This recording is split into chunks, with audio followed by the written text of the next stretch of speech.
So we have a very specific mission for today's deep dive.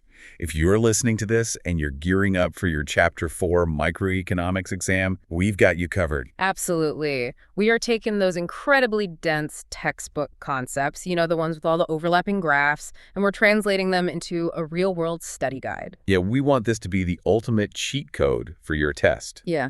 And to do that, I want to start with a pretty bizarre paradox. Oh, I love these. Lay it on me. Okay, what do food riots in Venezuela and the rise of Uber in the United States have in common?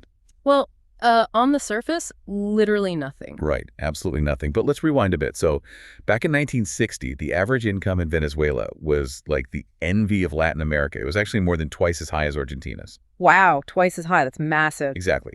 But fast forward to 2019, and that average income had crashed by an astonishing 95%. Man, 95%? Yeah. You had crowds literally storming supermarkets, and the government was deploying troops just to protect empty store shelves from desperate looters. And you want to contrast that chaotic collapse with something completely different, right? Like the U.S. taxi industry. Yes. Perfect pivot.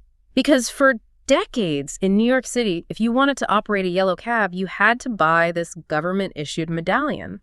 And because the supply of those medallions was artificially capped by the city, the price of a single piece of tin on the hood of a car hit $1.3 million in 2014. $1 million for a piece of tin? Just crazy. But then ride-hailing apps like Uber and Lyft entered the market, and they totally circumvented that artificial cap. So by 2022, the value of that exact same $1 million medallion had plummeted to $137,000. Oh, ouch. Yeah, I mean, in San Francisco, drivers who had paid $250,000 literally couldn't sell them for a penny. So for you listening, getting ready for your exam, understanding the thread connecting these two extremes is crucial. The empty shelves in Caracas and the collapsing medallion market in Manhattan are both direct results of a single powerful force. Right, government intervention in market-determined equilibrium prices. Okay, let's unpack this.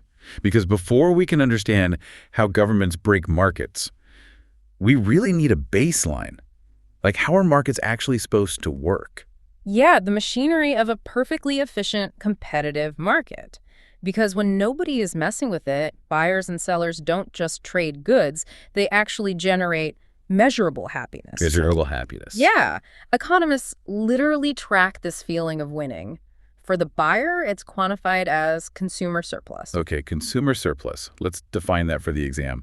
It's basically just the gap between the absolute highest price you are willing to sweat out for something and the actual price you end up paying at the register. Exactly. Give us an example. Okay, say you desperately want to stream Top Gun Maverick tonight. You look at your bank account and you're like, I'd pay up to $6.99 to rent this. Because you really want to see those jets. Right, but you pull up iTunes and the rental is only $4.99. So you just saved $2. But it's not just money saved. That $2 difference is your consumer surplus. It's the quantifiable value of your satisfaction. You feel like you got a deal. And when you aggregate that satisfaction across millions of transactions, the scale of value creation is just staggering. I mean, let's look at the data behind the Uber example. Oh yeah, the surge pricing study. Right. Economists had this rare opportunity to study Uber's surge pricing model, because the app captures exact data on the precise dollar amount that causes a user to either accept a ride or, just close the app in frustration. So they can map out exactly what people were willing to pay. Precisely. They plotted a flawless demand curve, and they calculated that in a single year, just the mere availability of Uber generated an estimated $6.76 billion in total consumer surplus across the U.S. Wait, $6.76 billion of invisible value just conjured out of thin air? Just out of thin air, because people got rides for less than their absolute maximum willingness to pay. That is insane. But the ripple effects go beyond just people saving a few bucks on a ride home. Right. Oh, absolutely. The societal mechanisms are far-reaching. Another study actually analyzed traffic patterns and accident reports, and they found that the introduction of Uber to a city actually reduced traffic fatalities by about 4%. 4%. Just from an app existing. Yeah, the mechanism is entirely behavioral. People who had been drinking finally had this frictionless, immediate alternative to getting behind the wheel. Oh, that makes total sense. And the U.S. Department of Transportation actually has a metric for this, don't they? They do. To calculate the cost-benefit analysis of safety regulations, they place a monetary value on a human life. It's currently around $11.8 million. Okay, so if you take that $11.8 million value And you multiply it by that 4% drop in fatal crashes. Uber's existence provided an additional estimated $5.8 billion in societal benefit. Man, that is the sheer power of a functioning market creating value where literally none existed. But a market isn't a charity. No, definitely not. The seller has to win, too. So if the buyer gets consumer surplus, the seller's side of the equation is producer surplus. Let's map out how that works. Yeah, producer surplus is just the mirror image. It's the difference between the absolute lowest price a firm would be willing to accept to sell a good and the actual price it receives. And that lowest price represents the marginal cost of producing one additional unit, right? You got it. Let's ground this for our listener. Think of a coffee shop. Say a cafe called Heavenly Tea spends exactly $1.25 on the physical tea leaves, the water, the cup, and the barista's time to make a single chai latte. Right, so 1.25 is their marginal cost. They literally cannot sell it for a penny less without losing money. Exactly. But if the going market price for a chai latte is $2, they pull in a 75-cent producer surplus on that cup. And geometrically, for everyone visualizing their textbook graph right now, that producer surplus sits exactly above the supply curve and below the market price line. Okay, so let me give you guys a mnemonic for the exam. Think of consumer surplus as the I got a steal feeling, and producer surplus is the I made a profit feeling. I like that. Very catchy. And when we add those together, we get economic surplus. That is the total net benefit to society. Yeah. So my question is there a point where a market literally cannot squeeze any more of this combined happiness out of a transaction? Yes. What's fascinating here is that maximum point is the definition of competitive equilibrium. It happens precisely where the supply curve and the demand curve intersect. Right in the middle of the X. Right. At that singular point, the marginal benefit to the final consumer perfectly equals the marginal cost of production. Every single trade that could possibly make both a buyer and a seller better off has already taken place. It's like two gears syncing perfectly, zero wasted energy. But okay, if this equilibrium is this magical place where everyone maxes out their benefit, why on earth do governments ever step in and mess with it? Because, frankly, individuals operating in a market rarely care about total societal happiness. Right. They just care about themselves. They care about their own margins. A seller always wants to push the price higher, and a buyer always wants to drag it lower. And when they can't achieve those extremes in a competitive free market, they lobby the government to artificially force the issue. Okay, so let's start with what happens when the government steps in to help the seller. For your exam, this introduces our first major market disruption. The price floor. A price floor is a legal mandated minimum price. But here's the kicker for the test. For it to actually alter market mechanics, it has to be set above the natural equilibrium price. The government is basically declaring it is illegal to sell this product for less than X amount. Exactly. Let's look at the agricultural market. This is notorious for price floors. Imagine the natural equilibrium price for a bushel of wheat is $6.50. Okay. Farmers go to their representatives and say, look, we are going bankrupt at $6.50, we need help. So the government responds by establishing a price floor at $8. And on paper, the farmers are ecstatic. Right, the incentive structure shifts instantly. They start planting massive amounts of wheat to capitalize on that new high price. Yeah. But the consumers... The bakeries and food manufacturers? Exactly. They look at $8 wheat and scale back their purchases. So you end up with a structural mechanism for disaster, a massive surplus of wheat just rotting in silos. And to manage the fallout of the surplus they just engineered, the government has to intervene a second time. They can't just leave it there. No, they either step in to purchase the rotting wheat with taxpayer money, or they implement programs that physically pay farmers cash subsidies to intentionally leave their fields barren. That sounds incredibly expensive. It is. Huh. To give you a sense of scale, the Congressional Budget Office projected in 2022 that these types of farm support programs would cost the federal government around $1.3 trillion over a 10-year period. Wait, 1.3 trillion with a T. Trillion with a T. That is wild. Right. But, agricultural subsidies are kind of abstract for most of us. Let's talk about the price floor everyone actually interacts with. Yeah, the right. minimum wage. Right, which is fundamentally a price floor placed on human labor. Yes. So how does that map to the wheat example? Well, the standard economic argument against the minimum wage relies on those exact same mechanics. The theory states that if you establish a legal minimum wage above the equilibrium wage, employers will demand fewer workers to keep costs down. while at the same time more people enter the job market hoping to earn that higher wage. Exactly. So the theoretical result is a surplus of labor. And when you have a surplus of labor, we call it unemployment. Okay, but here's where it gets really interesting. If setting a price artificially high always causes a surplus, does a minimum wage automatically cause unemployment? Because I know my professor is going to bring up the Cardin-Kruger study on the exam. Oh, they definitely will. Didn't that study basically break the textbook theory? If we connect this to the bigger picture, it definitely challenged the simplistic view. In 1992, economists David Card and Alan Kruger looked at a natural experiment. New Jersey raised its minimum wage, while neighboring Pennsylvania kept theirs flat. So based on the pure supply and demand graph, fast food restaurants in New Jersey should have slashed their workforce. Right. They should have. But instead, the study found that employment in New Jersey actually increased relative to Pennsylvania. How is that mechanically possible? I mean, if the cost of labor goes up, why wouldn't a business hire fewer people? It just highlights how messy measuring causality in the real world can be. There are a few theories, like perhaps employers simply absorbed the cost by accepting lower profit margins. Or maybe they just raised the prices of their burgers and consumers accepted it. Exactly. Or maybe the low-wage labor market wasn't perfectly competitive to begin with. However, you should know that this single study didn't end the debate at all. Right. A more recent analysis of Seattle's aggressive minimum wage hikes found that while wages went up, employers actually cut the hours worked in low-wage jobs by 6 to 7%. Which made it much harder for younger, inexperienced workers to find entry-level positions. So the debate is still raging over the severity of job losses. But for the exam, the underlying math of the market remains unavoidable. Because a price floor intentionally rips the market away from its perfectly balanced equilibrium, it fundamentally shrinks the total economic pie. We call that shrinking pie deadweight loss. Deadweight loss. It is the quantifiable reduction in economic surplus that occurs when a market is forced out of competitive equilibrium.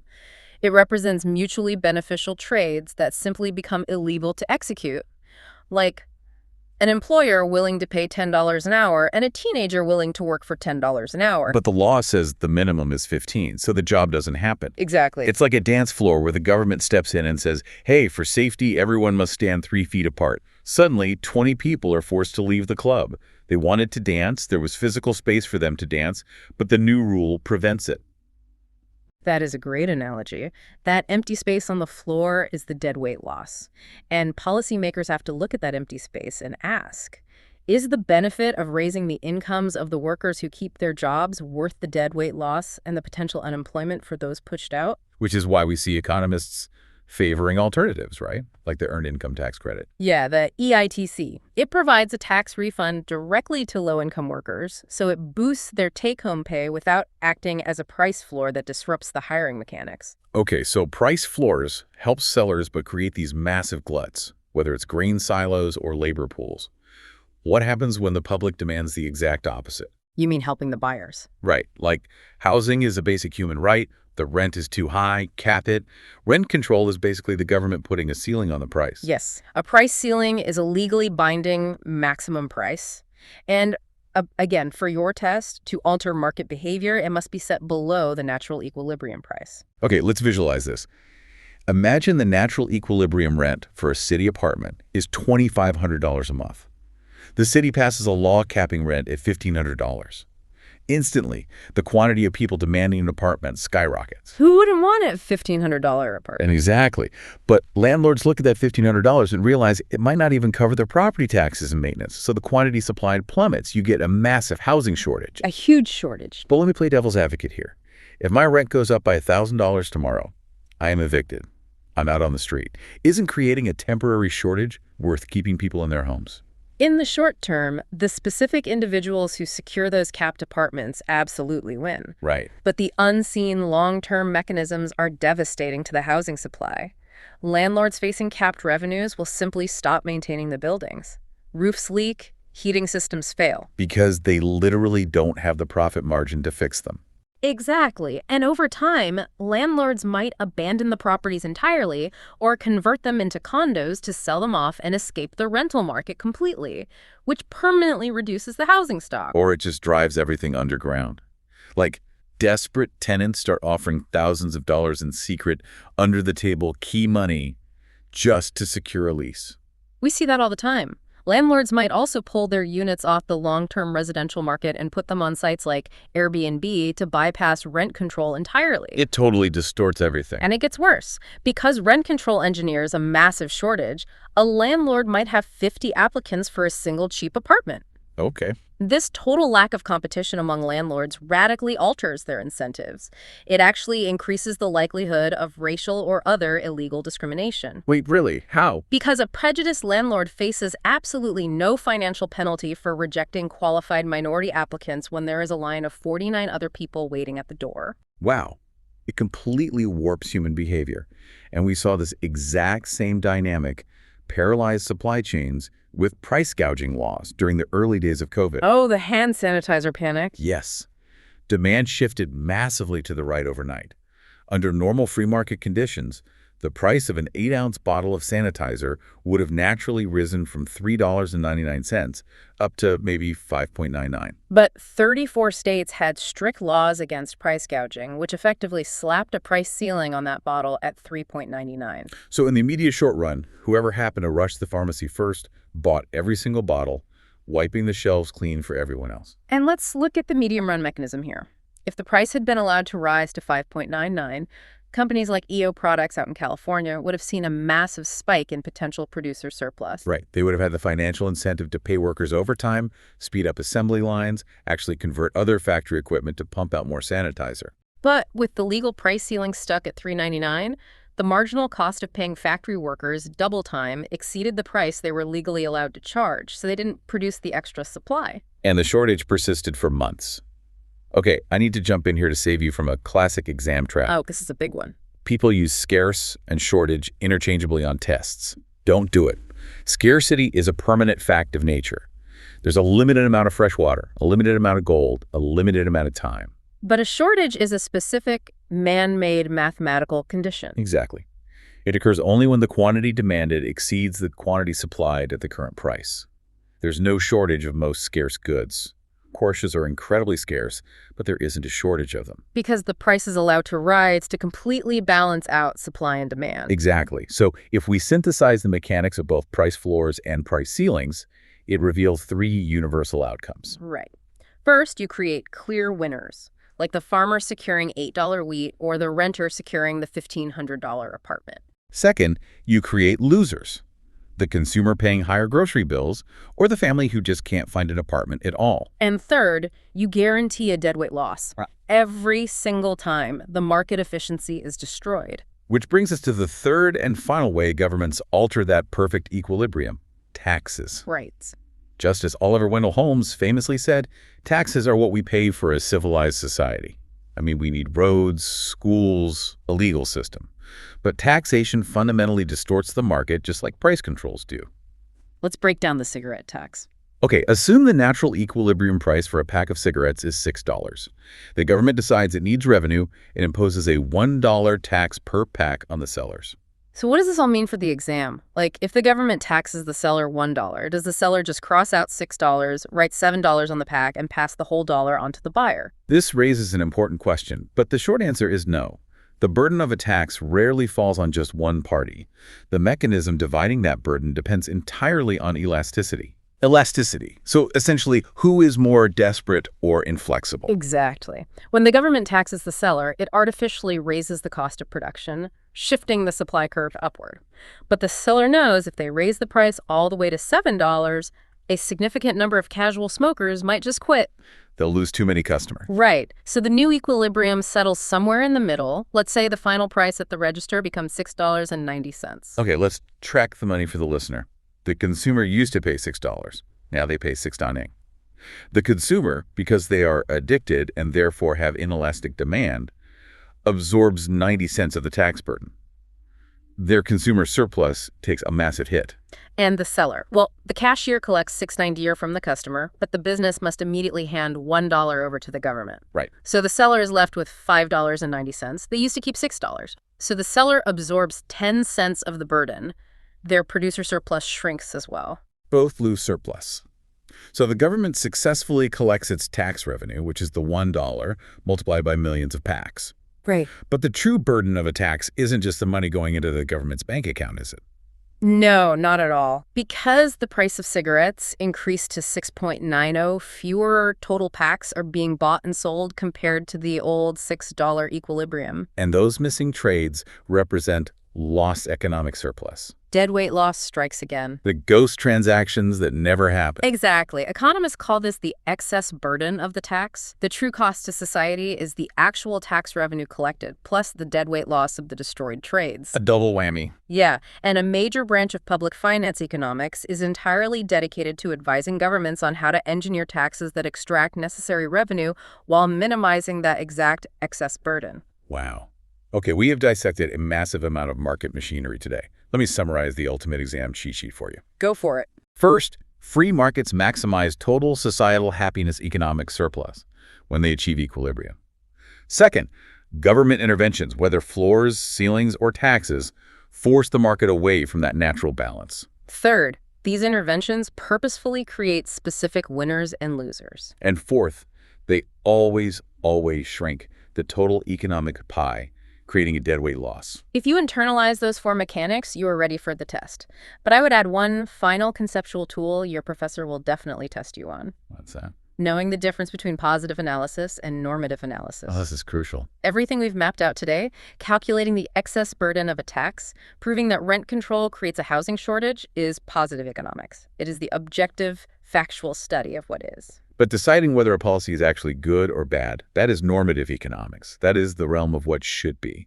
Like the math proves that price gouging laws create a brutal shortage of hand sanitizer and massive deadweight loss. That is a positive fact. Right. But deciding if it's morally acceptable to let the price of vital medical supplies skyrocket out of reach for poor families during a global pandemic, that is a normative judgment. You have to weigh the cold mathematical inefficiency against your own human values. And policymakers constantly face this tension. They often decide that achieving a normative goal like shielding low-income renters from eviction or keeping small farms afloat is entirely worth the positive cost of the resulting deadweight loss. And that leaves you with one final provocative thought to ponder before test day. We started this deep dive looking at how government intervention devastated the Venezuelan economy, triggering food riots and wiping out wealth. We get it. But we also saw that a completely free market resulted in $1.3 million tax medallions and meant that a terrified family might never be able to afford basic hand sanitizer during a crisis. Right, it goes both ways. So, if government intervention inherently causes deadweight loss and inefficiency, but a completely unhindered market engineers outcomes that often feel completely unjust, how do we define the perfect market? Is pure economic efficiency actually what society wants? Or is it just what the math prefers? She's pulling on that thread as you review your notes. You've got the mechanics down. Good luck on the exam.